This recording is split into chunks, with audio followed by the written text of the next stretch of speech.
Whether you're learning Chinese or Japanese, at some point you're gonna wanna learn 漢字 or 漢数 now the secret to learning either one of those is actually to try and not remember them. Now remembering does work, you have these systems that use SRS and I have used them as well, but I want to introduce you to another way of looking at them. And in my opinion, this is actually the way we're supposed to learn them. See, I believe that characters are actually a better system than the traditional alphabet. And if you can manage to look at them in a different way, then you can learn them way quicker, because at this point you won't have to remember them. But in order to do that, I have to explain to you what these characters actually are and what they are not. We have to stop looking at them like words just in another language, okay? Now maybe I'm going a little bit too far here, but hear me out. For example, this is not simply a translation for word. It's simply an image. It's strokes, multiple strokes that form an image. Now in a language like Japanese or Chinese that uses these images are actually like a container, like a vessel that can contain something. And what's inside of them, what they contain, is actually a meaning. Now we like to think of it as words, but that's just not true. For example,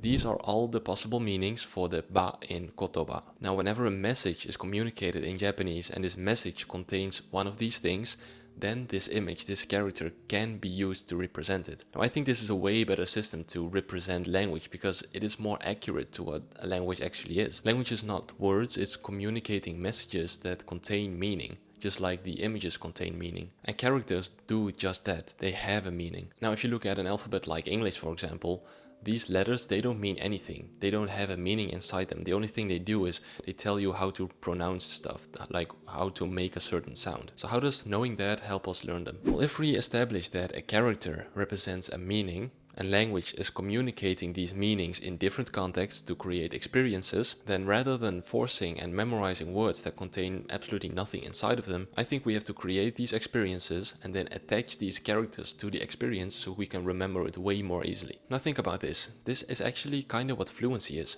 because when you're fluent in a language, you can find yourself in any context that you want, but the grammar and the words automatically pop into your head. They are attached to that context that you are in, that experience that you're having. And if you want to apply that to the characters, you have to somehow do the same thing. When you see the character, you have to immediately attach that to an experience or to a meaning, so that you instantly know what it means without having to memorize and think about what it means. So how do you do this? Well, I like to think of it as connecting parts, like two different parts. On one side you have the kanji, and on the other side you have the experience. Now sometimes you have one kanji that you can connect to multiple experiences, and sometimes you have multiple kanji that connect to only one experience. Now the point I'm making is that the more connections that you can make, the stronger that connection becomes and the more fluent you become in that kanji or that experience. Now I say fluent because this does not only apply to kanji. In my opinion, this is how language in general works, except that the left part is now not kanji or characters, it is the grammar and the words. And then fluency is this whole connection,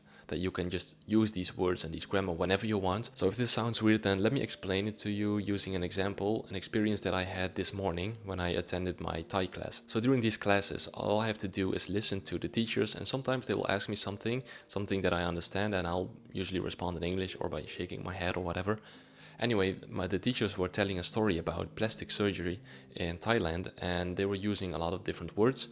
And two of these words were expensive and foreigner, okay? I won't say the words in Thai, but he said them in Thai, obviously. So these words are on the left side, they're just words. And on the right side, there's the experience, the story that he was telling. And the story that he told us was that a lot of foreigners come to Thailand to do plastic surgery. And the thing that they do surgery most on is their nose and then their eyes, or I don't remember exactly.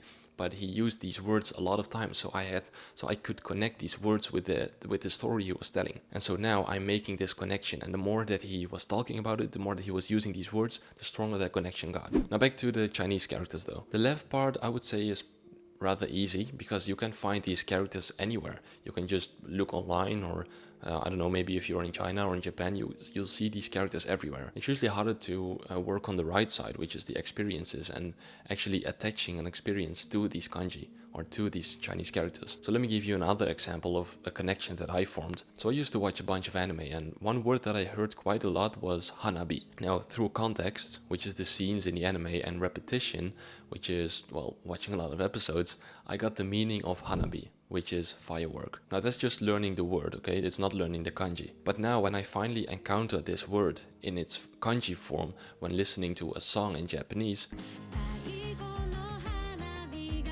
I made that connection. And now whenever I see those two characters that mean firework, I can see fire and I can see flower, and they just pop up into my head. I don't have to think about it.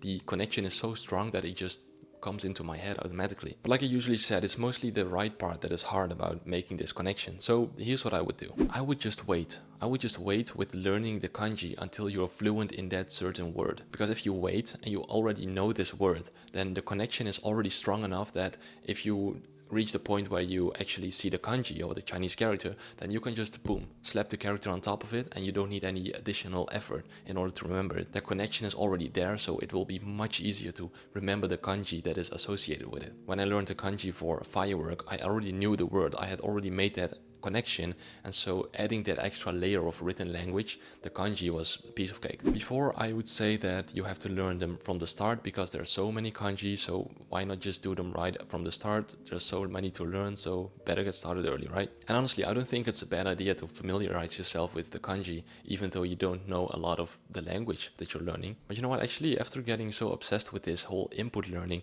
I think it's better to wait. And actually, I stopped doing my kanji reviews as well. I've got a lot of reviews now and I don't even bother doing them anymore. I just wait and I focus more on input so that when I know these words, then it's easier for me to just look at the kanji and say, hey, I know that kanji because I've heard this word in different contexts and now I know the kanji. And yeah, I know that there's like thousands of kanji, but don't let the number of kanji scare you.